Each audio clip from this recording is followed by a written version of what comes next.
a little muffled, but I can hear you enough. Okay. So, Haley, you might Yeah. have to repeat the question. So, sir, if you had your hand up first. Sure. I have a question about the water usage, both during the planting and processing period, and how much do you anticipate?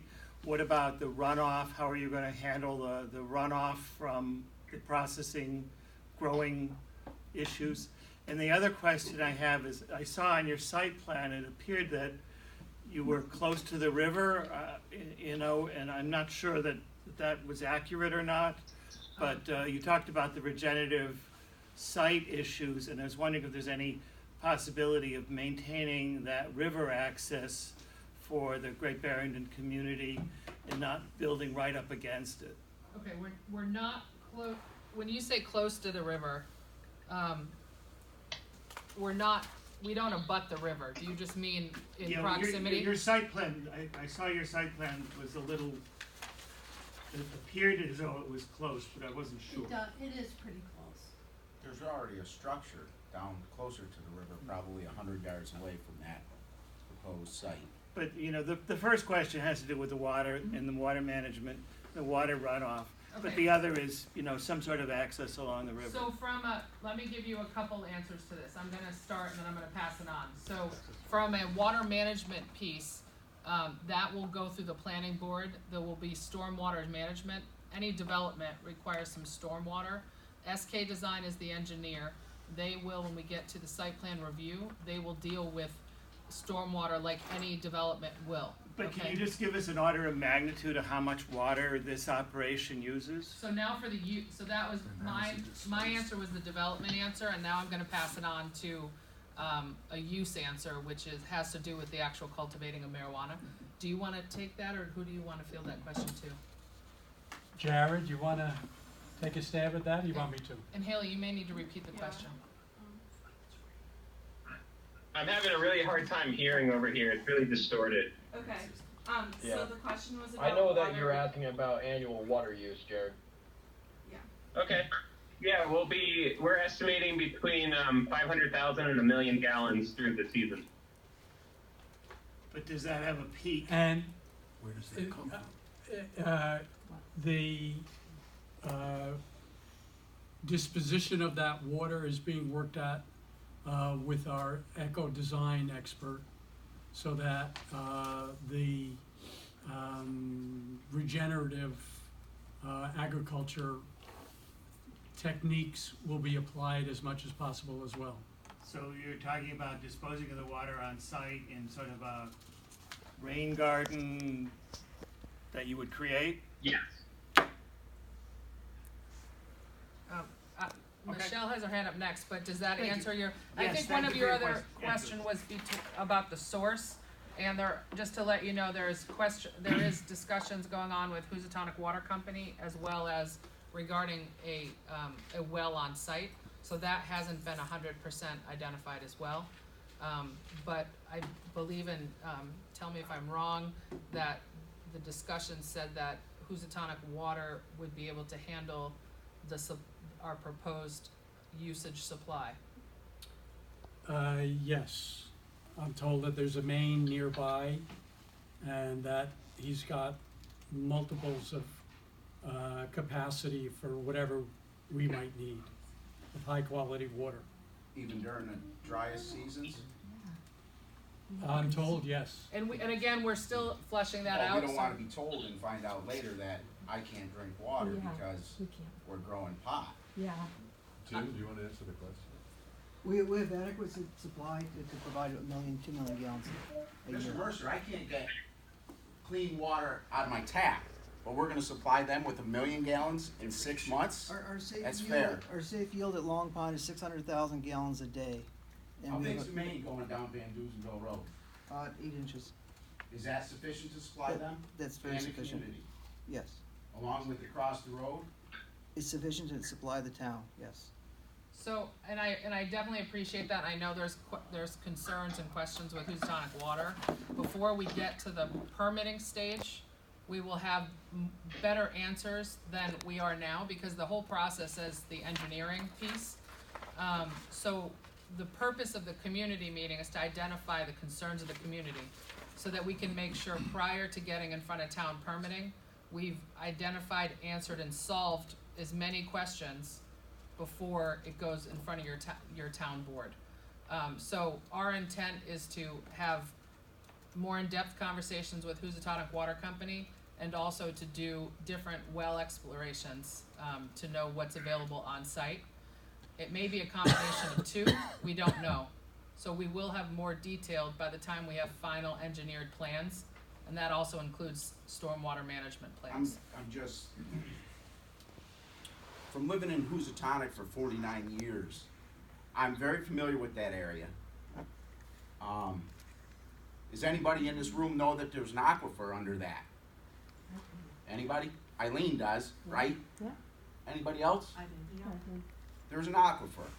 Yeah. Very important freshwater aquifer that runs from the top of the valley, roughly to Monument Mills, all the way down through Taft Farms properties, almost to Division Street. Is that aquifer is what we're gonna tap into? I don't have an exact answer for you. I don't know, we were meeting with the well drilling company, I'm not gonna pretend I know the results of I'm that. just a lay person, but an average 8-inch casing well drilled 500 feet deep has water capacity of what? Jim, would you know? It all depends on the pressure and everything else. It's variable. So there's a lot of variables to our water supply for growing pot. And I'm not disagreeing with you, but again, and I don't wanna sound like a broken record, the SK Design was hired as an engineer to flesh out all of those issues. What we did was we started the day prior to our last community meeting, was the first time we met with town departments. So we met with the Board of Health, the Conservation Commission, the building inspector, the planning department, and we went through all of the questions that that they wanted us to sort out, and that allowed kind of marching orders, if you will, for our engineer. So we do have a list of items that we left that meeting with. We also have a list of items that we left the last community meeting with. A few of the items that were at the last community meeting was odor and sight lines. Okay, so we've done our best since that last meeting to work on those two items. This is the first time water was specifically brought up as a concern, but it's not something we haven't addressed yet, because we started to address that in the community meeting. But I can tell you, engineering is not a quick process, so the engineers are going out, they're doing testing, and we've had initial conversations with Housatonic Water, and are working with a well drilling company to find out our solutions there. So, just a quick thing, now that everybody in the room's aware that there's a freshwater aquifer under that site, is that something we're gonna consider as far as protection? I mean, cause in the future, say for whatever reason, Housatonic Water Works, Long Pond or whatever pond it is, dries up. We have to tap into water below that. Are we gonna be concerned about the water underneath? So I guess you're asking me kind of a hypothetical question. We're going to explore as much from an engineering standpoint. The time to have those specific questions, because that is why you elect selectmen and have selectmen make decisions. That's part of the special permit process. So it's going to be reached in a very public forum again. With the when I get to that next meeting, I can't tell you we don't have engineering, because that's not gonna fly. This is to start to outline the process and to get the information. And maybe, I saw Jonathan Hankin had his hand up, and he's planning board, so he may have follow-up information I on. don't have any answers to these questions. Okay, But I have questions and- too, I live there. so, Jonathan, Michelle actually raised her hand Yeah. prior to this, Okay. so if you give me one moment, Sure. Okay. Michelle. Michelle Costa-Hubert, I live at 70 Division Street, and in the beginning, you spoke to the connection your company has with the area, some of your people. I was born and raised there, just like I've been there 61 years. My dad built the house where we live at. My mother's family's homestead's 2 doors down. My father owned the property across the street, next, so I have intimate knowledge of that area, much like this gentleman over here. And so you heard when he asked about the aquifer, he said, yeah, we know, because we live there. Thank you first off, I want to thank Mr. Heck, because I did communicate with you. And I just wanted to say thank you for speaking with me. Absolutely. I'd like to say that up to this point, I would feel more assured, and I'm not. Because I'm hearing, we're working on this, we're checking into this, things are switching. What you need to understand that this is our home, this is our neighborhood. These homes, for some of us, they're our retirement future. For some of us, they're our children's education. Okay, this is not making us happy right now. Okay, it's not making me happy right now. Yes, the area is zoned industrial, something I've questioned the wisdom of for years. My parents fought that zoning. My uncle down the street fought the zoning, and I'm going to be doing more research on that. But over the last 2 weeks, because I was unaware of the last community outreach meeting, I've been doing a cram course on the marijuana industry, and I'll be doing more research. But one thing, when I called up your PowerPoint, I noticed in the URL that your company name wasn't there, but another company called Blue Collar Botany was in the URL. Who is Blue Collar Botany? Do you guys know Blue Collar Botany? Blue collar which you- botany? If you call Which it URL are you making the reference to? address at the top of I mean, I would love to be able to answer more questions, but I'm really having an extremely hard time hearing the conversation. But I will send that to So- you. it, Can you, Haley, will you ask them without people talking if they can hear you? Yeah, can you hear me? decently, it's not that we can't hear you. It's just extremely distorted. So I really apologize about that, but I'll do my best to answer Will anything I you can. ask the question again then? Blue collar botany. Do you know who Blue Collar Botany is? Blue collar botany. I am unaware of that company. Okay, I'm curious. I'll send you a copy. I'll send it to you, Mr. Heck, if that's okay. Oh, And you can please. see, Yeah. and you can see that, because if you do some research, they're a big marijuana cultivating. And that, I have no, I've Right. never heard of him before as That's well, fine. so. I don't know whether a PowerPoint maybe was rolled over or something like that, or something. Fulcrum does not have a website. Okay, which also is unusual, because, you know, most young people can pull together a website. But in any event, it's cited that there's no school in the media area.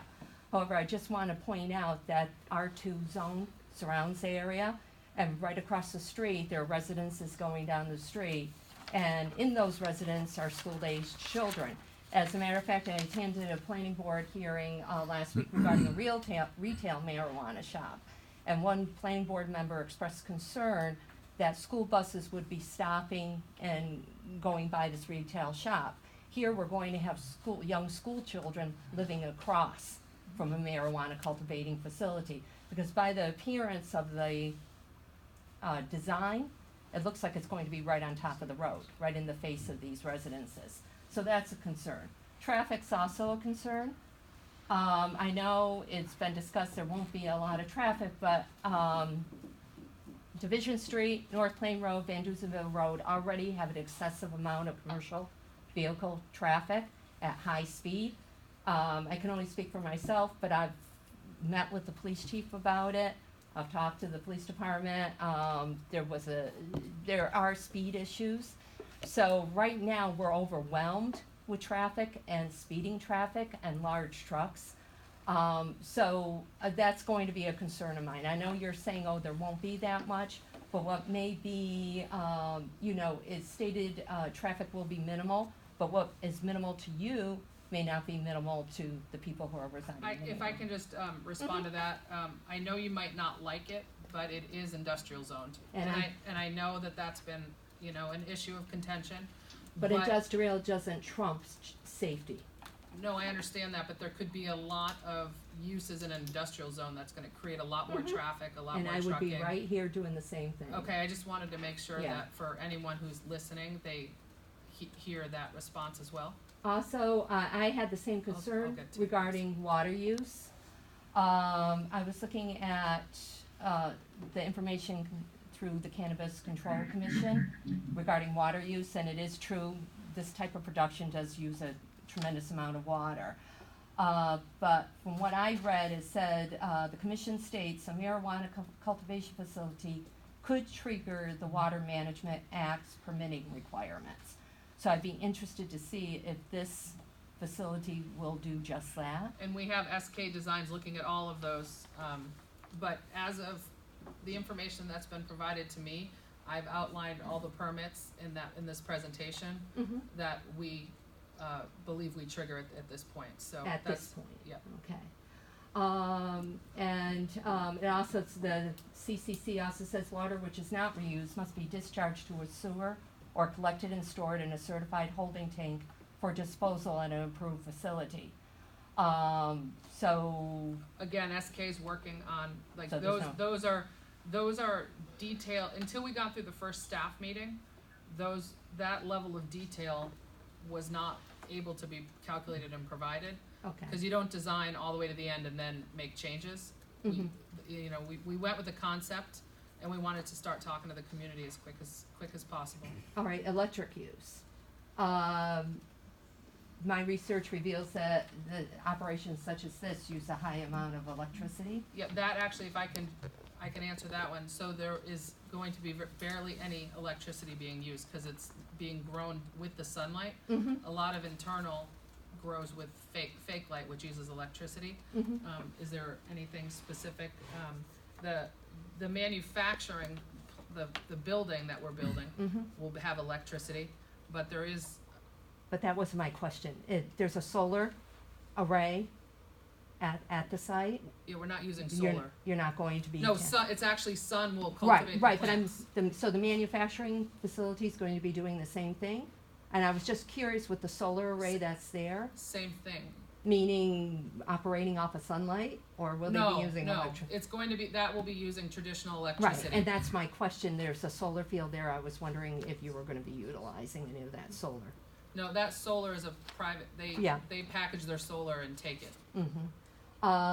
Michelle, can I do you have there's a lot of people with their hand up, so I'm not even saying I can't get back to you, but Okay, Do you if have you a- could get back to me, because I feel these are relevant questions as you move. The key, one more question, if you could come back to me later, is, has any paperwork been submitted to the town of Great Barrington? no. Okay, thank It's you. required, just so you're understanding, it's required before you get to the town that you have a community Yeah, meeting. yeah, So, to my knowledge, no paperwork has, but I been do submitted. have like 6 more questions I would like. and I wanna give you all the time, but Yeah. there's been people holding their hand up.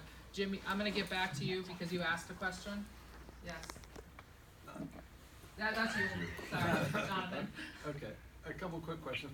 I assume that there's no lighting in the greenhouses and there's no heat. Correct, no Okay. lighting or, Okay. heat in the greenhouses. And then, everything I know about growing marijuana, I learned at the Friends of the Library film. You're welcome. Which made it seem incredibly labor intensive, and I wonder how 6 employees are gonna grow 80,000 square feet of cannabis. Who do you want to answer that question? Dave or Jack? Can you try to recapture that question? Dave, did you hear that? I did to an extent. He was asking how 6 employees are gonna manage cultivating that many greenhouses. Yes.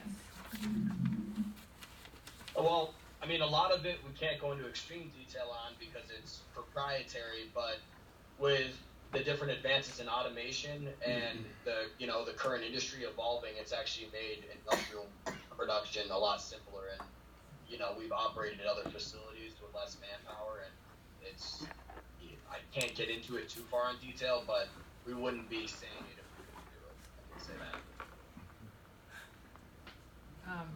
Robots. So really, A lot of the realistically, cultivation is really just based on irrigation. I mean, you have, larger crews that come in for planting and harvesting. So you have 2 large work parties that come in to handle the major projects on the facility, which is planting and harvesting. The rest of it is automated as far as irrigation is concerned, and that uses natural water pressure, and then that's really it as far as actual day-to-day labor besides irrigation and pruning. Is the manufacturing gonna be, is that the same six people, and is that gonna be year-round, or is that seasonal as well? Do you wanna? The manufacturing, are you asking if the manufacturing is only going to be 6 people, or is it going to be more? Yeah. Tell me Correct. about that. The manufacturing team is really only going to consist at about 2 people, really. That's a much smaller operation. It doesn't require a lot of people running it. And is it seasonal or is it year-round? Is it going to be seasonal or year round? For manufacturing or the greenhouses? Manufacturing. Manufacturing would generally be year-round to keep up with it. Depending on the size of the machinery, it can be done, within a few months, or it could be completely year-round. That's to be determined still, depending on what the fire code and the different things, all the information that's supplied to us to meet the county's requirements. Ma'am? I have a couple of questions. Sure. It's zoned industrial. Correct. Okay, what is it zoned across the street? When you say across the street, I believe The most of it's, houses facing the. I believe it's R2. I believe is the R2. Formel though, the house that is owned by Formel, I believe is in an industrial zone. I believe it's a residence in an industrial zone, so not 90% of those houses, and I'm guessing on the percentage, but there's at least one house that I know is in an industrial zone across the street. And the other 5? I would say it's residential, but I there's would many think- places in this town that has, And I mean, all zones school are. buses, will be coming, stopping, children picking up, dropping off. So the children are gonna be getting off their school buses and they're gonna be facing, this farm. yes, so the one thing that we might not have made, when we, discussed closing the greenhouses, it might have, because we were closing it, I might have skipped a little piece of the CCC regulation, but just to educate you, one of the requirements of the CCC regulations is that you cannot see a plant, okay? So you cannot visually, without the use of binoculars or magnification and aircraft, see plants. So it is our requirement to be able to screen them. So having said that, if you weren't at this community meeting and we're driving down the street and it was a fully functioning facility, you would not know it was a marijuana facility. So I'm not saying that totally answers your question, but to let you know, it's not going to be visual from outside of from any public space or authorized use in the town of Great Barrington. That's part of the regulation. You will see a greenhouse. How big are these greenhouses? How many are there? They're 200 feet by 30 feet. A couple of them are a little bit smaller, and there'll be a total of 15 for an aggregate of 80,000 square feet. 12 full-size base that he spoke about, and 3 smaller. And once we're done with this call, or if we decide it's not useful, we can show you again the conceptual site plan, so you can see how it lays out. And they're totally enclosed. The plants are gonna be totally enclosed? You Yes. will not see a plant. And how about smelling them? So the smell is what we discussed. Okay, if it keeps going, we'll just shut it off. Yeah. The smell is one of the items that we talked about at the beginning. It was a big concern in our last community meeting, okay, the odor. So what we've done to make an adjustment, I know Michelle said we should, before we, that there's changes to plans. Well, the reason we have community meetings is to get a plan that works for everyone, or as close to works for everyone. I'm not saying everyone's gonna be on board, but to flesh out problems. So our change wasn't a change because it was financially better for us. It was a change to try to reach and to address the concerns of the community. So what has happened was, when we were here the last time, it was our original intent to do open-aired greenhouses. So they'd have a cover, but they would have no sides. And to help control odor, the company that has been engaged, that we can give you information on that company, I read off the website before, They are an odor company, and what they do is they're odor engineers, and they are going to work on the source of the odor, which is internal, and they suggested it was easier to combat odor concerns with closed greenhouses. So that was one of the reasons we decided to use a fully enclosed greenhouse as opposed to open-sided greenhouses. Is that 100% sure? No odor? We will have the report from the odor consultants, just like you have traffic experts on plans on other developments. We're gonna have an odor consultant that will run through and give all the data on it. They have had success with 24, I think it was 24 projects, 25 projects. So yes, they are telling us that they can combat the odor problem. Combat how? So there's two different ways they can do source and perimeter, and it has to do with technology that they've created. As John spoke about prior, they started their business by being in the waste management business to try to facilitate communities who had odor problems with their landfills, etc. And they've evolved into the cannabis business to combat odors that way. So there is a website that explains their methodology in greater detail, and they will be preparing a report when we get to the special permit. Like I've said before, the selectmen are your decision makers for a special permit on this, but they have to hit a burden for a special permit, and it's the impact on the neighborhood.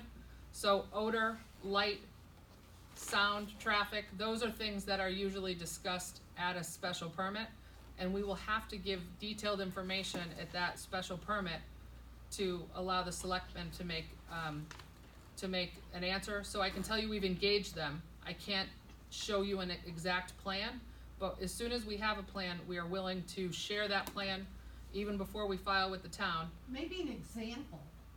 Well, I've given you 3 marijuana. No, I didn't say give me an example, but maybe an example of a scale version of it, or, I mean, I don't know how they're. Well, I can't bring, somebody also asked to see marijuana, and I can't bring marijuana to a public meeting, so I can't talk about the odor. Like, I can't bring marijuana for you to smell it. I'm aware of what marijuana smells like. Okay. And it's very, very strong and potent, but I just am wondering, well, as they are going to offer an example of the whole process of deodorizing. Yeah, they will provide us materials on their other avenues that they've done, the other 25 facilities, 3 in Massachusetts. That was one of the questions that Ed Abrams asked in the last meeting. Ed also talked, and I hope you don't mind that I'm paraphrasing a little bit, but he said one of the reasons why cultivation is a special permit was because they did hear that there was concerns on neighborhoods on odor. So that was something that the selectmen and the people who wrote the zoning bylaw already anticipated being a hurdle to come over. So we've agreed to share as much information with Ed, all selectmen, all community members. Adam, prior. the head out you can. So I'll get next to you. So we are going to share as much information as we have. I just can't give you 100% guarantee or explain right now, but it has to do with the perimeter. I've looked at the website, misting, a vapor barrier. There's ways that they go about doing it. So there'll be odor controls also in the manufacturing facility? Correct. The whole project will have odor controls. If it works. Now, can I ask one more question about Yes. security lighting? And are there gonna be guards? No. What kind of security is there? I'm sorry I walked in late. but- No, that's fine. So security is regulated by the CCC, so they're gonna tell us what has to happen. It's going to have a high level of video security, okay? So everything will be, every square inch of the interior will be on video. Okay, And that's, here nor there, because, Okay. everything's video now. Yep. But I'm wondering about actual lights. Yeah, so the lighting, as John spoke to, our goal is to have the most light needed for security, the least light to impact the plants or the residents. So it's a Can two. you give an example of posts, lamps on posts? Okay, so Industrial type lamp yeah, lighting? we will give lighting examples. One of the reasons we have to go to site plan review is because the planning board looks at all of these things. The planning board looks at lighting, they look to make sure lighting stays on the property and doesn't have any lighting that goes off the property. They look to make sure that it's not creating light pollution. They do a lot with lighting, okay? So that's the planning board is gonna look at that. We will have specific cut sheets. The impact on real estate value? No, that question was asked at the last meeting. We are trying to get some data from the other states that have had it longer. Massachusetts obviously will not have data because they haven't been up long enough to have data. So we have information. Colorado is probably the best example. Is it? Colorado's the size of gigantic compared to Great Barrington, Massachusetts. But each neighborhood that has recreational dispensaries, generally their real estate value has appreciated dramatically. But that's dispensaries, generally? not grow We're not facilities, and I talking have some information on that. Okay, just if you, this gentleman had his hand, and I'm Jim, I'm gonna get back to you, I'm sorry. I'm just trying to give everybody at least one chance before I we go have around. just a quick question. Sure. The children that are gonna be going by the facility aren't gonna see the plants, Correct. right? I'm curious, you're gonna have to put a fence around this place, right? Correct, it's a Yes. regulation, 6-foot fence is the minimum requirement for the regulation. I can go over a 6-foot fence. Oh, anybody can go over a 6-foot I mean, fence. so this fence is gonna be up, and I assume it's gonna be what, 10, 12 feet high? To make it, to discourage anybody from trying to go over it? It's not our intent to make a 10-foot high fence. Well, I know what your intent is, Kate, but the fact of the matter is that there's gonna be a fence there, it isn't gonna be 6 feet, it's gonna be a heck of a lot higher, and I would imagine there's gonna be something on top of the fence that's really gonna discourage people from trying to go over it. So no, we definitely, that question was asked in the last meeting if there was gonna be some sort of razor wire or something, and that's not the case. One of the, You're guaranteeing that? I'll guarantee you there's not gonna be razor wire over the Well, fence. never mind razor wire, something Barbed that wire. Or barbed wire. would discourage somebody from going It'll over it. be great And, big you know, as far as the chain link video fence. is concerned, It's a- you know, Danny Ocean could pretty much, you know, in terms of trying to get through and around things, people are gonna get around you. And Video or whatever And you we have. don't, if that happens, so we met with, Sergeant Storty, who is the Great Barrington Police Liaison to the marijuana businesses in Great Barrington. We've talked to him about what will work for the Great Barrington Police. They want clean sight lines. They want things that people can't hide around.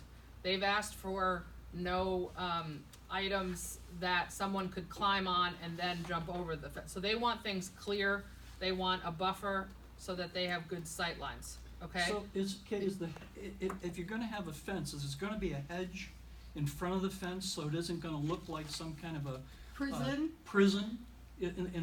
Thank you. There will be screening as part of our Well, permitting process. I took a look at the solar outfit, and I think the selectmen required screening down there, and it's a joke. They're about 2 feet high, and most of the people that are living there will be dead by the time they screen anything.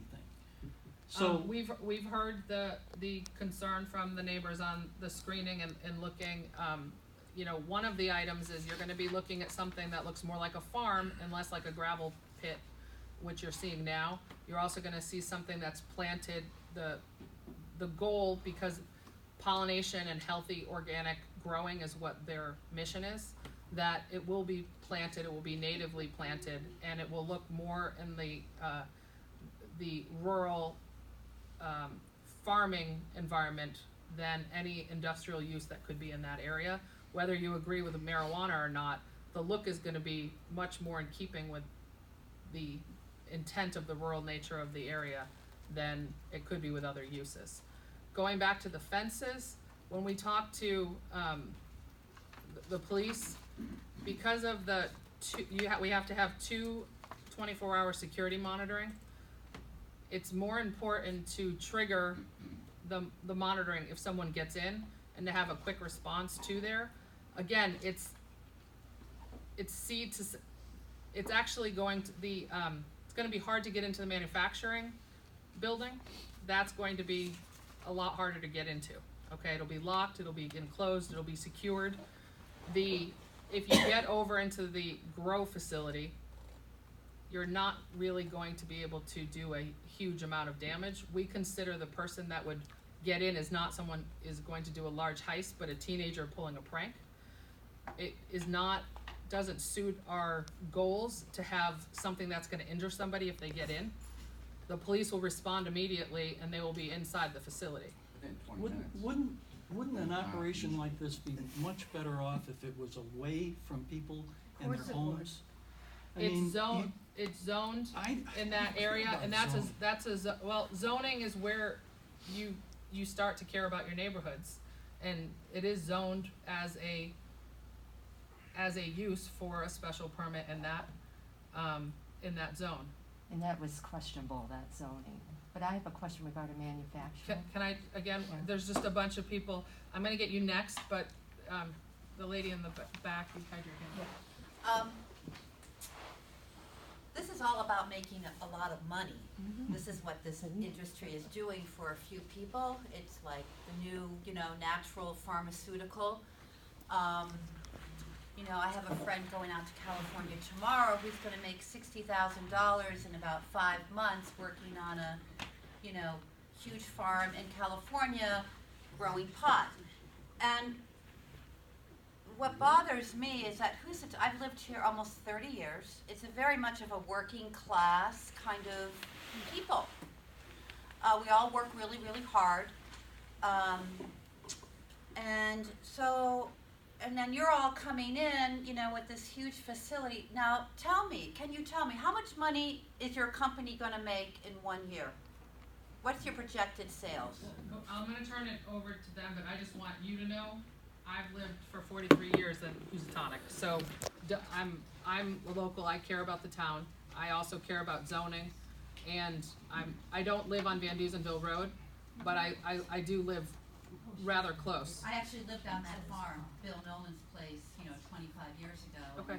It was great. So I will turn but I just in case, and I'm always available to answer any questions. Okay, and I I'm just have here. 2 questions really for you, John, since I'll be talking to you.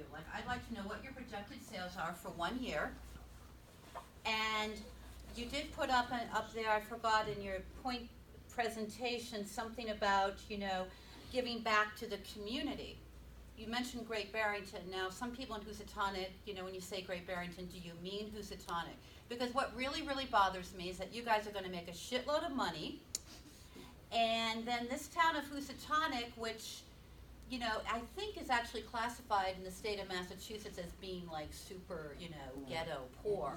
It's like, what are you really going to be giving back to the community? I'm a little bit disappointed that you're only hiring 6 people. I thought these operations hired it's quite gonna be, a lot of people. It's enormous. It's gonna take an enormous in some amount of ways I people. can understand, okay, so now we're creating employment, but you're not really creating much employment. And with this gentleman over here, because you're making all this money and our resources, our water resources, which we struggle a lot here in Housatonic, the water quality, it sucks. And so how much money are you making? Projected sales, and what is exactly, to the best of your knowledge, what are you really giving back to the community of Housatonic, who have to look at this thing, drive by it all the time? It probably will look like a freaking prison, So, how much money are you making, how much are you giving back? To Housatonic.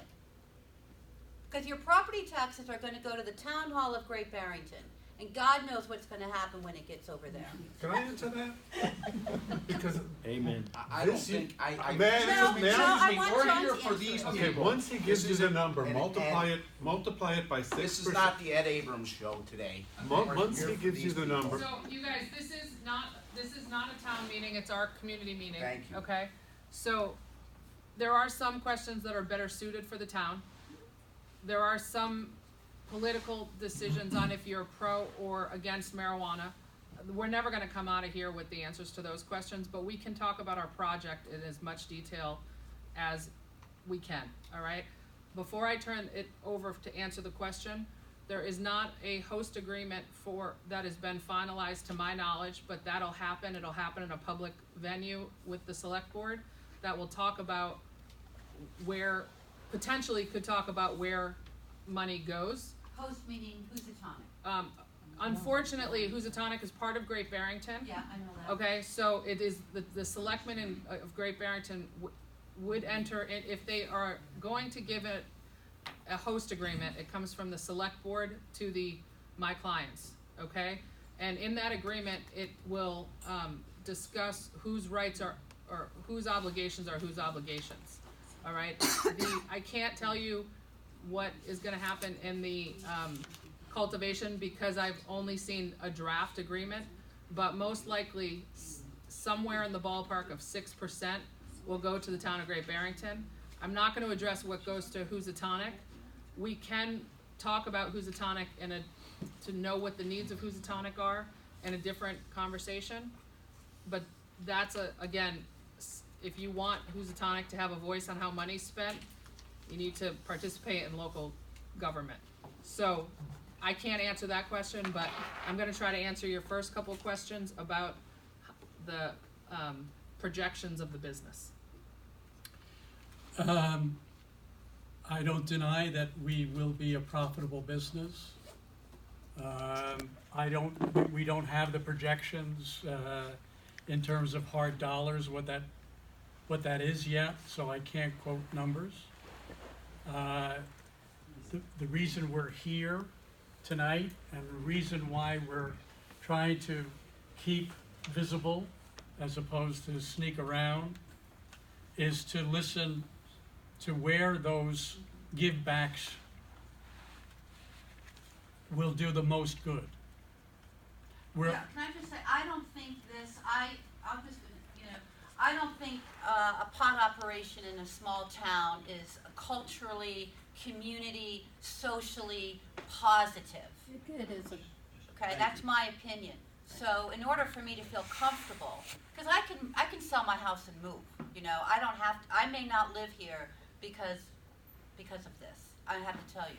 So you can't give me the numbers, I'll look it up. When you have 80,000 square feet of growing pot, how much, what's your profit? I'll look it up, because I can find that information.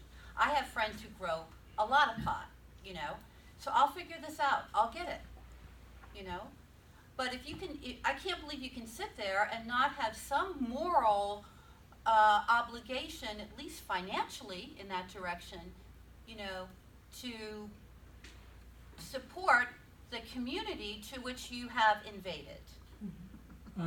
That's my opinion. Please don't misunderstand or misconstrue what we're saying. I'm not. We I'm have asking every questions. intention on giving back. We don't know the specifics of it as yet.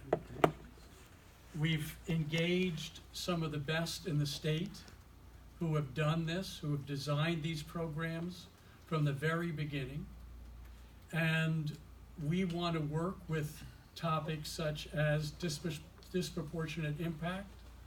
Is it Great Barrington? We don't think it. There's a lot of disproportionate impact happening in the demographic of Great Barrington. Do we go to Pittsfield? Do we go to Housatonic? We don't know. So this is a work in progress, and we have every intention on continuing to listen to the community, to people such as yourselves, as to what would what would make a difference? Is it job training? Is it other programs where, this is, as I say, a work in progress, so I'm sorry we don't have definitive answers as yet. It'll be probably a year before we're in the ground, so Well, we, I think what would make it difference. If you, can you Well, just, you know- there's, ma'am, and I'm gonna get to you, but there's other people that I haven't even called on that have had their hands up. So I will circle back for questions. I'm almost done. okay. I just feel like there's a lot of vagueness, you know, a lot of questions have been asked and it's not been specifically answered, which is a little concerning. I'm trying to trust your process, but, you know, I feel like I need more answers and I'd like to know, you know, when that's gonna happen. So I would like your trust for the process, and I'm Yeah. hoping before this becomes a public hearing in front of the selectmen, that we've had time to answer your questions, to meet even directly with people in the community, to take suggestions.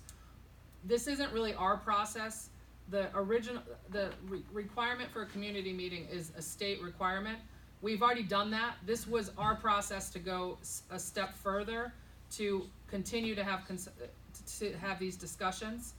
And I'm glad we did, because we have 10 times more people in the audience than the first time. Nobody knew about Yeah. the first time. But again, that's not On our, election day. that's not our, that was a requirement of the abutter notification requirement as part of the CCC.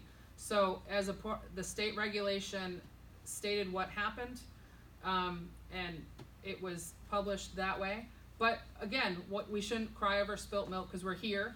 We're not opposed to having more One meetings. is here representing the 4, which I'm personally offended by it. If you're gonna come to our community, ask us for our permission to, you know, invade our space, Yeah.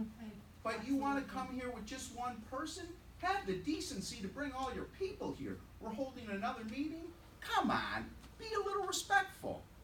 All right, Jim, This Jim, is ridiculous. If you can, I'm Yeah, gonna. but have you looked for other locations? Lee, Yeah, can you? actually, I had a question on site selection. So I'm curious, you know, why Great Barrington? And do you have other places that you're also looking at, either in Great Barrington, Housatonic, or in Berkshire County? Great Barrington is familiar to us because we know people here. Certainly not to the extent, we could never be the extent of people who've been raised and lived for multiple generations here. But we were looking across the state, and the confluence of industrial property is one of the reasons why we picked this site. The zoning was there. Pittsfield doesn't have industrial property? Jim, I'm please, this just is our pointing- meeting, and I want you to stay, and I want to answer the questions, but if you're not gonna let everybody else speak, I will try to get back to your questions if it's a question. Lee? And the host community agreement had been well established. The dispensaries seemed to be paving the way that this was something that Great Barrington was in favor of. So Wait, we, who's Great Barrington in favor of? it seemed to us from the outside. No, don't So is there generalize another, it. coming off that, is there another site that you, let's say this site doesn't work out, is there another site in Great Barrington that you're looking at? Not in Great Barrington, no. Housatonic? No, not in the, Okay, Berkshire. not in the town. Okay. Eileen's the last person with her hand up that hasn't, oh, no, we got 2, but Eileen? When do you anticipate going for your host community agreement? So there's, when we were dealing with retail, you go right to the host agreement. Because a special permit is required for both cultivation and for, manufacturing, that process takes longer, the special permit, because it has statutory timelines. So we're gonna file that ahead of time. It's my anticipation that we'll have the request for the host agreement kind of simultaneous with the special permit, so when we're in front of the select board, if they're gonna give a special permit, it's very similar to giving a host agreement, so hopefully it'll catch up. 6 months? 2 months? We hope to file the special permit, as soon as engineering and all of our experts are back, a month before. In a month? Yes, cause, you know, you have to file and then there's notice requirements. Right. So it'll be a couple months before we're in front of the select board, because you file, there's publication and notices, and then you go to all the other boards. But again, we're not gonna do it until we have a product that we feel is ready to permit. So, even from the last meeting to this meeting, we did changes based on the, you know, things are gonna come out, these conversations, everything is changing. We are hoping to plan with the community in these types of meetings, and not at a public hearing where we don't have the ability and we're not controlling the meeting. If we were here with a different board, they would say, we wanna hear from you or not hear from you. We wanna hear from everybody, and I don't mean to shut people down, but I just wanna make sure if everybody is heard that has a question, and then we'll stay as long as possible, but at least if somebody felt like they had to leave, they had a chance to ask a question. So, I think, yes. Yeah, Michael Carden, 12 Mahaley Street. You mentioned about community outreach meeting, which this is. I guess it's required by statute. The cannabis, it's part of the regulations for Okay. As I'm hearing today, I'm hearing a lot of unanswered issues, which you're gonna look into and provide the answers to. May I suggest you have a new community outreach meeting to explain to the public? As you just said, it's easier to do this in this kind of forum rather than a public meeting. So will you two commit to holding a new community outreach issues with all the answers to, not all, some of the answers to these questions? So, I'm not gonna commit to holding another community meeting under the regulations of the CCC, because there's certain information that we would have to just keep going over that there is part of the requirement.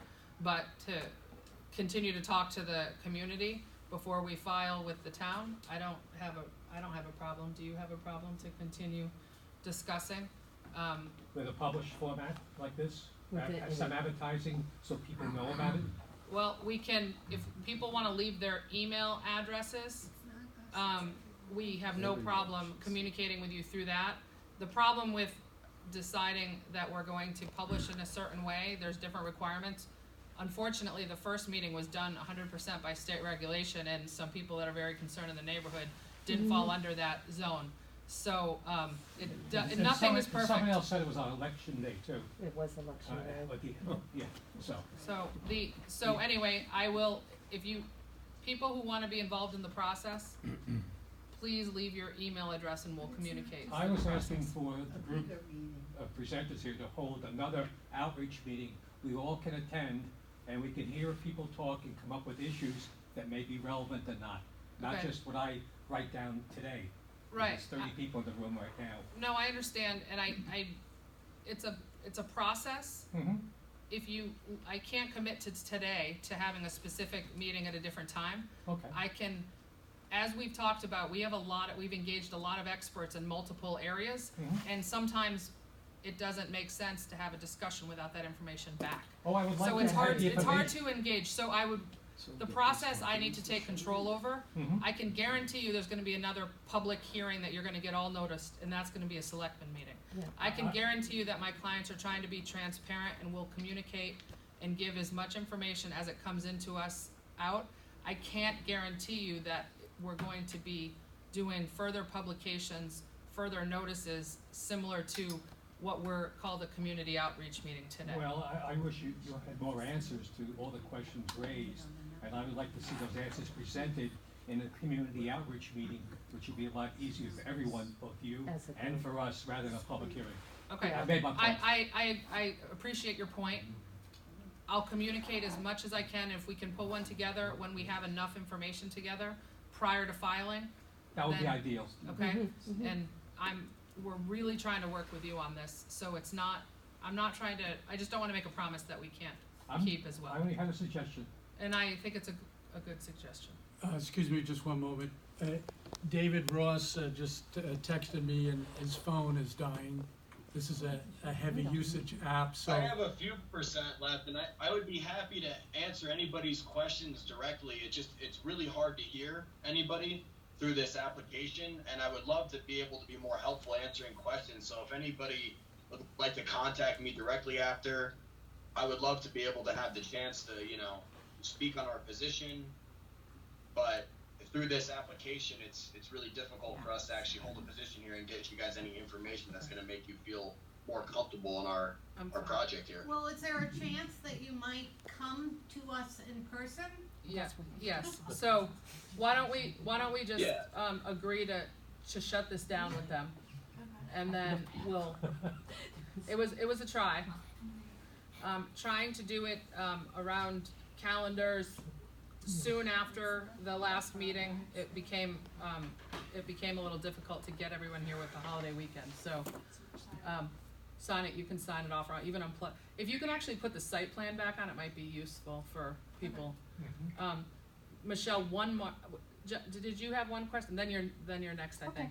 I have one question. I Yes. may have a partial answer to a question about back here about the value of residential property when a company like this comes into an area. And as far as I know from two people who may know more than I do, they say that if you feel that your property value has deteriorated because of something like this, you have to prove it. And the only way you can prove it is to get a lawyer, which costs a lot of money, and try to prove that if you sold your house prior to a particular change in the environment, you have to prove that you lost money on a transaction. In other words, you have to sell your property and somehow compare it to what it was worth before an organization or a factory came in, etc. So how are we going to do that one? And you're going to cost you more money. You lost a lot of money selling your place and less than what it was before a change in the environment.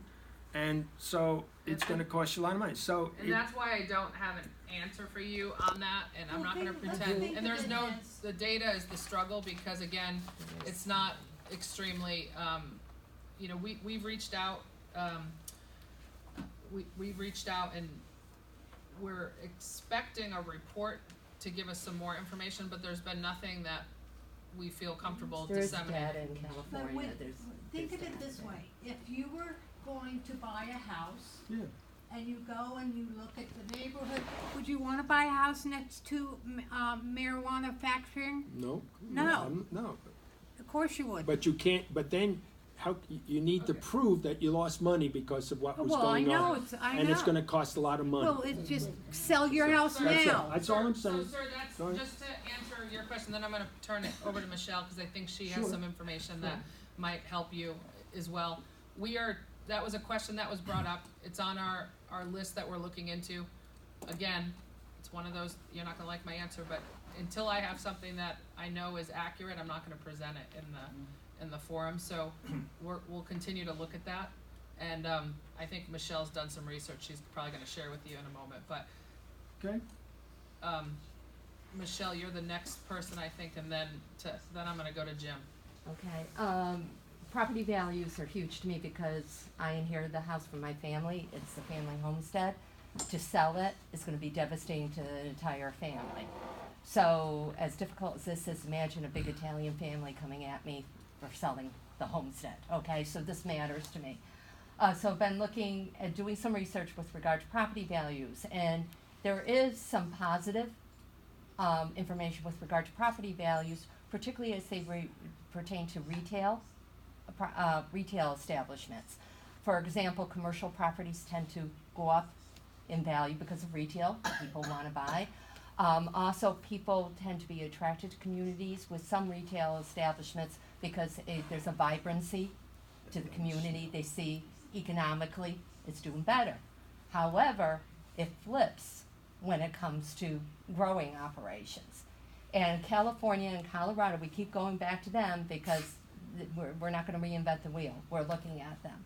And a publication from California called the Sacramento Bee, which is an established publication, in an article wrote, dozens of large-scale pot growers are hoping to reap profits in the city of Sacramento soon, but their gains may mean losses for neighboring homeowners. The value of homes close to legal cannabis growing operations could suffer, and sellers may have to disclose to would-be buyers the presence of cannabis cultivation sites in their neighborhoods. So that is a concern. This is different. This isn't a retail shop that looks like a CVS that's a couple doors down. This is different. One of the factors that may be a concern, such as devaluing property, is the manufacturing that goes on site. You state in the PowerPoint that the process is to extract, to produce extracts and oils. Well, I did some research with the International City County Managers Association, which many town municipalities go by, and it states in there, because of the volatile solvents used, the extraction process should only take place in regulated environments using proper equipment and safety precautions. Otherwise, risk of explosion is high. Yeah, can I stop you just right? Oh, could I finish? Okay. This is enough to dissuade some local governments from wanting to allow such activities in their communities. And also, with regard to manufacturing, I did some research in a February 2019 Political article saying things are moving so fast in some states, including Massachusetts, the state laws and regulations as to safety, worker safety, and more can't keep up with the pace that's going on. So when you're talking, you're plopping this in the middle of a residential neighborhood. Sure, it's on an industrial site, but it's surrounded by R2. That's concerning to me. So Kate, do you have some information? Yeah, on so that was one of the questions. I told you we had our all-staff town meeting that we had, and both the building inspector and the fire chief picked up on the potential of the manufacturing. They asked what solvents were used. We lost them, but they obviously knew what was being used. What the manufacturing area, there's one small area that's going to be used for extracting, and you actually buy it. We don't build it. You buy a unit that goes in, and it's fire rated. It's done just for this purpose. And the fire chief is working with our team to go through all of the specs for this unit and to approve the fire safety. And it's a total self-contained unit, so it's not like we're just building a warehouse and using solvents. It's a secure, locked, and the unit is built just for this purpose. Do you have any additional? With explosion, fireproof standards, the fire chief was already asking our team, the building inspector has been asking our team, we're gonna select, I think we have it down to 3 units that are prefabbed and will be delivered on a turnkey basis. And once we select it, we'll share that information with the fire inspector and the But this building concerns me because this was not something that was in the ICMA years ago. This is fairly recent, that this is enough to dissuade some communities. And I'm sorry, as a resident of the Van Duysville neighborhood, I feel like we're the lab rats in this process. And I can't speak for the other residents in the neighborhood, but there's a lot of holes in this. And the more we talk, the more concern I'm getting, such as odor control. I would like to say, if this technology is so advanced, why hasn't it been used in other cultivation and manufacturing facilities? As a matter of fact, a special permit application was pulled in Williamstown because of odor concerns. It has been used in a lot of in a lot. He's not cheap, so I can tell you that going with this odor engineer is something that not everyone may do until they get turned down without it. Yeah. We had engaged the odor person before the discussion the last meeting, but when it became such a heightened problem, we really started working on really trying to define the plan and to be able to bring a proposal. Again, when you say there's a lot of holes, I don't think we have holes because I think we've engaged or we've hired someone for each one of the concerns. We just don't have the exact answer to tell you. And that makes me nervous. But we will prior to bringing a full out. The problem is you guys are expecting this meeting to be almost like the special permit meeting, when the whole purpose of this meeting is to be able to flush out and to answer problems so that we don't have holes. Well, you do understand, this is our neighborhood, these are our homes. I totally And so, understand. but, you know, it's just, the more information I see, the more concerned I become. Now, Mr. Heck, you mentioned this odor control specialist worked in Holyoke, correct, okay, Yeah. where is that, because I wanna go there. I wanna talk to those people. I don't know that it's built yet, some of these are permitted. So again, I we feel have like a- we're the lab rats. Yeah, well, I'm Athol, sorry. we can get you more information. But, Yes, I like that. Salisbury, and Mass, Athol, and Holyoke. Yeah, they're I would working. like I to just go. don't know the. Holyoke being the closest, I wanna go there. We can, no matter what, we can find you a one that is up and functioning and try to put you into contact. I with- wanna see, I wanna Okay. see, I wanna smell, I wanna touch, I wanna do everything. And I wanna know If what, I- And we'll do a they're road trip. using. For Is chemicals. yeah, cause we're gonna be breathing that in. Yeah, whatever and it I is. gotta be honest with you, I That's can't, again, speak with my fellow residents, but I'm still uncomfortable. Okay. And Mr. Heck, this isn't because Mr. Heck's been very gracious, I just wanna thank you, here, but it's our neighborhood. Can I make an analogy, Okay. of designing and building a home? I would say we're in the early stages of it. So we can't show you final renderings, we can't show you final floor plans. Maybe we have it cited on the property, but there's still, it's a work in progress. There's no lack of rigor or discipline that's going into the design, number one. Number two, we don't know of anyone available that's better than the team that we put together. Happy to give you the credentials and the background on all of our team members. I would love that. We'll email, And- again, make sure we have email and we can Yeah, send John it has to- my email. But just for everybody, just so you don't have to communicate with as many people as leave it, any information we give to you, we have no problem giving to someone else Yeah, as well. yes. Okay, so I promised Jim I would get back to him, and then I got you, then I have you, Eileen, okay? Okay. So, Thanks, Sue. All right, quick, Mr. Heck, so we understand the why. Lots of money to be made, as opposed to growing cucumbers, right?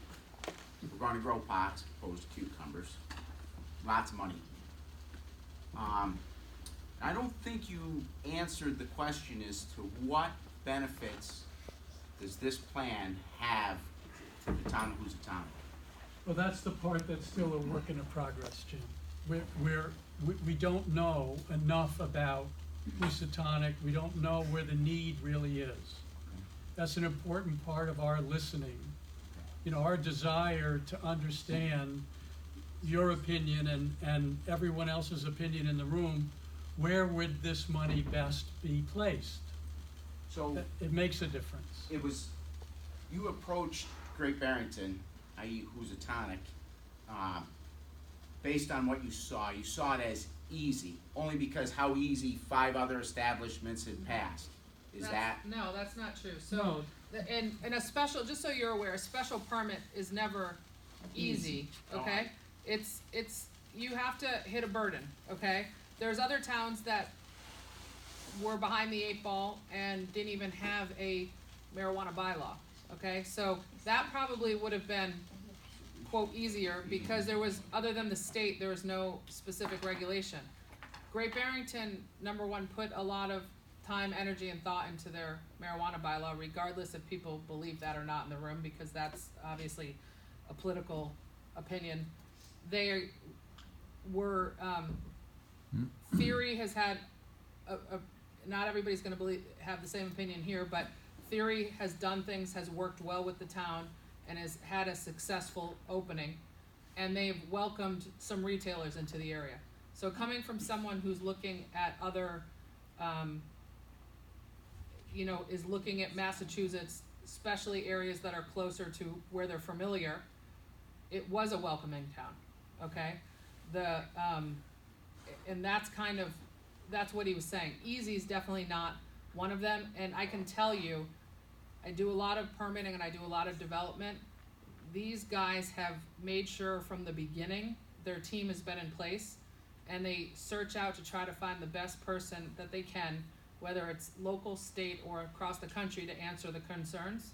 So I know people aren't buying the odor problem yet, or the odor solution yet, but I can tell you we've identified a very, very, very top-notch person to identify that. I mean, Security. I have a small bathroom. Taco Tuesday's the night to test it out. All right. Well, so we're not going to answer any of your questions, I think, but I can tell you that it's not easy. They're going through it the correct way, and as long as there's good give and take, they're willing to listen. They're willing to talk about the needs of Housatonic. I think one thing I've heard was Housatonic is kind of ignored when it comes to the town of Great Barrington. I have my own opinion living in the town of Housatonic as well, so I'm not saying that I'm not saying you guys are wrong, but I'm just saying that we need to talk about what those needs are and how to come up with a program. This is your time. If Housatonic needs something, and there's potentially money and the ability to come in, what would make Housatonic, input is good here. Right. But I wouldn't want to do it at the expense of people who are living on Van Duzenville Road and in a certain. We're the important ones. Well, no, I'm saying to say we'll sacrifice. Housatonic was saying we'll sacrifice this neighborhood so we can gain for the greater good. I hate it when people say for the greater good, because that usually means somebody in the minority is getting hurt. And I'm not telling you, It's happened in other neighborhoods in Great Barrington. I still feel if everybody keeps an open mind and we continue to talk, we're going to answer your questions before we get through the permitting. I hope And so, 'cause unless it's going to you're be a long special hearing. unless you are 100% against marijuana and your real motivation is anti-marijuana, then I think we answer your questions and we get over the hurdles before we get there. We're going to flesh out the concerns. So I'm not saying pick the money at the 12 questions are anti-marijuana. These are and I understand, but I'm trying to tell everybody in this room that if you're going into it as answering concerns as a neighbor, I think we're going to get there if we work together. I want to protect my property I just and my legacy. Just gonna finish up my question, or the remainder of it. Safety. I know the Biacos live directly across, they have young children. 30 years ago, roughly, when that industrial site was approved through a special permitting process, there were special conditions attached to that. One of them being no trucks taking a left turn out of Nolan Drive. That is a special condition attached to that. That leaves vehicles to turn, or no, they can't turn right and go north on Van Duzenville Road. So they're left to, their remaining options are to take a left, head towards Arlo's Church, and at that intersection there's a big dilemma. If you take a right, you end up, this is my left. If you take a left, you end up on the Division Street Bridge, which everything we hear about will be closed within a couple of years. Oh, sooner than that. Okay, sooner than that. Fall in the river. Having a little bit of knowledge about the trucking industry, those signs, those weight signs, are they're deceiving. 29 tons for a 5-axle vehicle.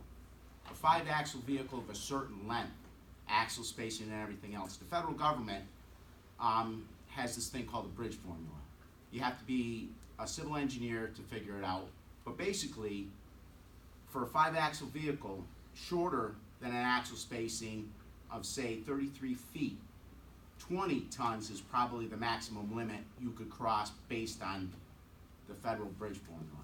So that bridge is not an option to take. Well, that leaves us to take right Jim, cross. you're actually making a really good argument for the reason why this should be a marijuana facility, because it's an industrial zone right now, and we're trucking and other uses similar to what you're talking about could happen by right without a special permit in there, where. But this is the But key, special permit. So we're still left. But we're not trucking out in large vehicles. There is no large vehicles that's being, a van is what we're discussing as A our. van of what gross vehicle weight are we talking? Do you know what the, it says like a cargo van. 19,000 pounds. I don't know enough. It's not gonna be a gravel I mean, truck. it's not gonna be a tractor It's trailer. not a large truck, it's very. It's not a gravel Yeah, truck. You know, that's it's bigger. It's oil, you know, it's extracting, it's oils, it's raw products, so, I understand your concern. And it can be dispersed in multiple deliveries if there's, weight concerns on But that on ups the loads. the traffic concern. Yeah, but we're. But it's not, Over the year that they're gonna be using that manufacturing, there's not gonna be the day that they harvest all the stuff being trucked out of there, the day that it's How being about harvested. building, during the building process, there will have to be tractor trailers entering? Well, the building it's gonna be less than a lot of other buildings. The only larger building is the metal building, and it's still a pretty small building in, industrial zone. It's gonna be one of the smaller buildings that are on that site. far smaller than anything existing Soil. on that. You have about 5,000 square feet And it's, of a tilt-up, and it's at grade. and it's all post, for the greenhouses. Is the Prefab gravel operation going to units. stay there along with this? I don't know what's happening on abutting parcels, but this parcel. It's right behind, it's not a buddy, cause I know Bill Nolan's my neighbor. He Yeah. lives next door to Right. me, okay? Yeah. So, where you're going, I could walk it, I could walk down to where Bill Nolan's excavating gravel, he's been there for years and everything. So my question is he going to continue? We have nothing to do with his operation on his parcel. He's selling a parcel to. So it's gonna be sold to you? To your company? Correct. Okay, you're not there's nothing- leasing it? We're not leasing it Okay, like solar. that's it. It's its own, we're not doing any further subdivision. It's a parcel that exists Okay. that has that farmhouse on it. 22 Van Duzenville Road is the parcel.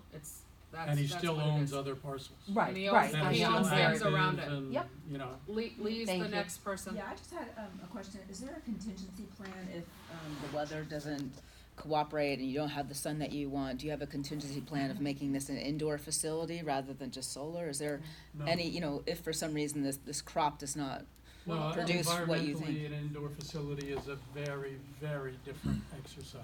It's a different CCC license as well, so That's we'd what I'm have to wondering, come so- back to the town to get back to the state if we were gonna change, the So licensing you're there. completely comfortable that the solar will work in this particular environment? It's not solar, it's just so you're This with sun. sunlight. Sunlight. Excuse me, that's what I cultivation. meant, sunlight, yes. So natural greenhouse It's growing. regular farming, sunlight farming. We just happen to be putting canopies over the plants. And the sides are enclosed. Sides are And enclosed. Enclosing Okay. them. It is enclosed. It'll be enclosed but Particularly not to- securable. Right, address- right, it's a greenhouse. Greenhouse, Yeah. yes. But Eileen, we do you enclosed have- them I hope- since 2 weeks ago, most deliberately to address odor in the best fashion Contain it. that we possibly can. Eileen, Is the status that you now have a purchase sale agreement with Mr. Nolan? correct. Because a lot of work's already gone on there. Not on our Not by, side. not by our, not by The my clearing clients. up near the solar panels and all that, No, that's just Mr. Nolan's regular activity. doing his thing as he does. So, yeah, Yeah. nothing's there. Okay, He's got- ma'am? Yeah, I have a question. I know some people that grow pot in a hoop house, it's a smaller version of a greenhouse, and, in New England, he's gotta start it with grow lights. There's just not enough sun throughout the season. So when I came in a little bit late, but by 7 I was here, and part of the conversation was, it's hoop houses or greenhouses and only using sunlight. And I'm telling you, I have a really hard time believing that you're gonna be successful with sunlight. I haven't seen anyone who grows pot, small scale, slightly bigger scale, without using grow lights, which are automatic and they go on even sometimes, through the night. And I understand I can tell you that that's not gonna happen.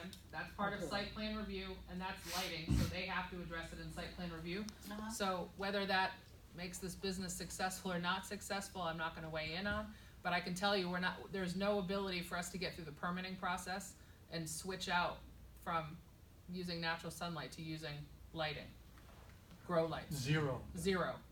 So I know that I have no specific detail and plans in front of you right now, but I can tell you the plans that get through site plan review, those are the approved plans that are going to the Cannabis Control Commission. And before the Cannabis Control Commission gives you your final permit, they come back to the town and make sure the as-built is what the town permitted, and you do not get your final license until everything matches up. So there's no deviation from permitting through state licensing, through building, and then, and you might have missed this part. You do this community meeting, then you do any zoning permitting that you need to happen. You get a host agreement, you can apply to the CCC for a permit, they give you a preliminary permit. Once you get the preliminary permit, under their guidance, you are allowed to build out the whatever, whether it's retail or whether it's your cultivation, you build out the plans. Once they feel that you've met all code, you've met all regulation, and they confirm that with the town of Great Barrington, that's when you get your full unconditional permit. So we can't sell you we cannot have answers today, but by the time we get to permitting, we can't sell you false information or something that's gonna change.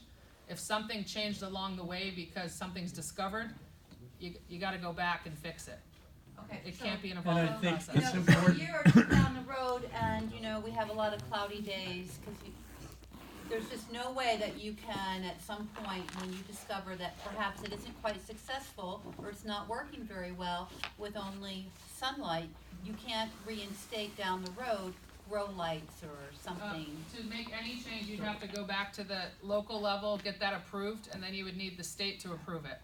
So, you may be able to amend your state license, but you would be back at the town to get that approved, because you would have site plan and special permit approval for the exact project we built the first time, so.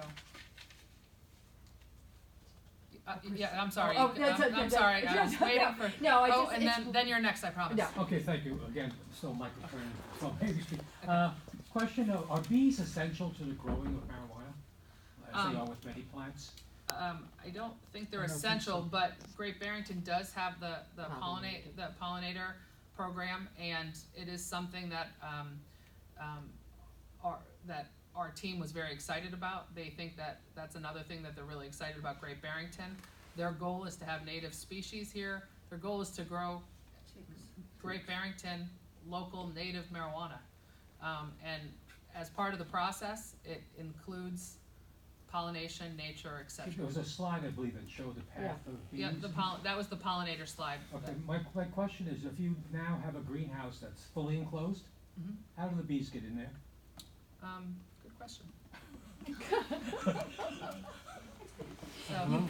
Special. They're not gonna go in the exhaust fan, because it showed two big exhaust fans. How do the bees get in, and is this a non-profitable business, not and you just airtight. stop it right now? No. I don't think the bees are required. I'm not sure what the answer is to that, because I haven't asked that question since we dropped the sides.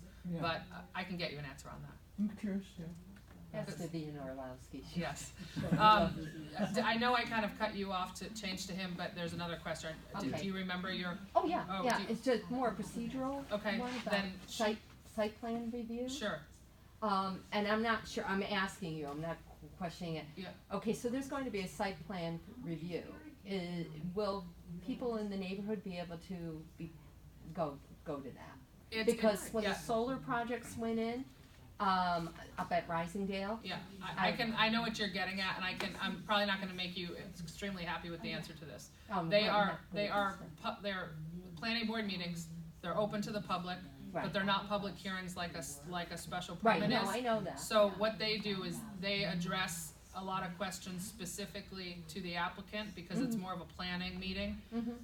I suggest that if you have specific questions, one, you'll have access, because it is a public meeting, to all the plans, you'll be able to see them. I go to more planning Okay. board meetings. So I suggest in advance you give your concerns to the planning board so that they can actually address your concerns. It is very difficult for the planning board to work by taking public comment when it is something specific like site plan review, so often they don't. But that's not my question, I'm really familiar with that part of it, Okay. it's the actual going to the site.